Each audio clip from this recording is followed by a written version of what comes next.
unificación italiana fue un proceso que duró entre 1815 y 1870. En un principio, en 1815, Italia era un conjunto de estados, desiguales en cuanto a poder. Austria tenía influencia sobre la zona norte, en concreto en Milán y en Venecia. Y Prusia tenía influencia sobre Módena, Parma y Toscana. Mientras que Piamonte-Cerdeña, el reino de las dos Sicilias y los estados pontificios eran independientes. Hubo dos estrategias unificadoras. La primera estrategia unificadora surgió en la década de 1830. En concreto, se creó un movimiento intelectual político llamado el Risorgimento, creado por Giuseppe Mazzini, y su organización, la Joven Italia. Formulaban el deseo de unidad entre los pueblos que hablan italiano y comparten la misma cultura, imponiendo una república democrática mediante insurrecciones y revoluciones. Tras el fracaso de las revoluciones de 1848 y 1849,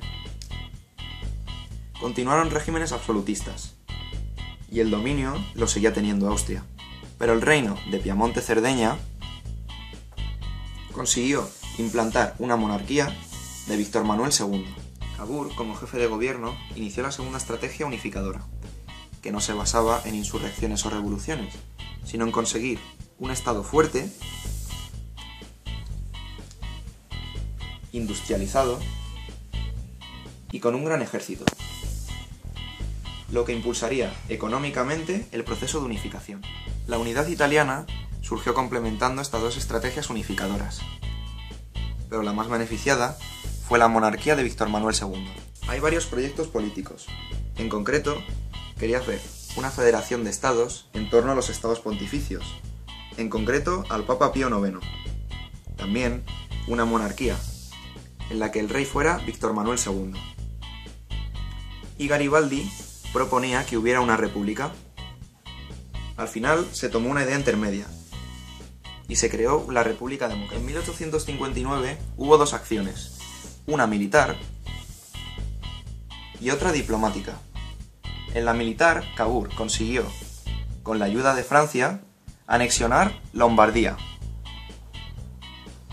Más tarde, para conseguir que Francia reconociera el Estado de Italia, se le cedió Niza y Saboya. En 1860 se produjeron también dos acciones militares.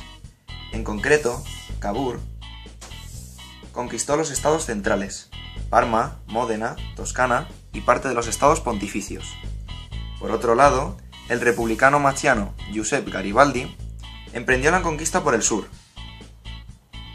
conquistando el reino de las dos Sicilias, con su ejército de camisas rojas. Para no dividir el movimiento nacionalista, Garibaldi rechazó sus ideas y le cedió a Víctor Manuel II los territorios que había conquistado, en concreto el reino de las dos Sicilias, convirtiéndole así en rey de Italia soberano en 1861.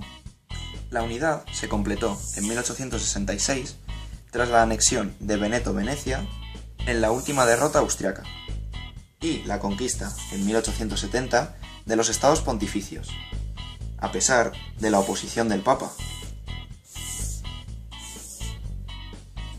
que quedó recluido en el nuevo Estado del Vaticano. 1870, por lo cual nace un nuevo Estado, con tres grandes problemas. El primero es la hostilidad que presentaba el Papa por no reconocer el nuevo Estado de Italia. El segundo es el contraste entre un norte rico e industrializado y un sur pobre y agrario. Y el tercero es que la unificación no terminó del todo, ya que Istria y Trento todavía estaban bajo el dominio austriaco, pero más tarde se incorporan.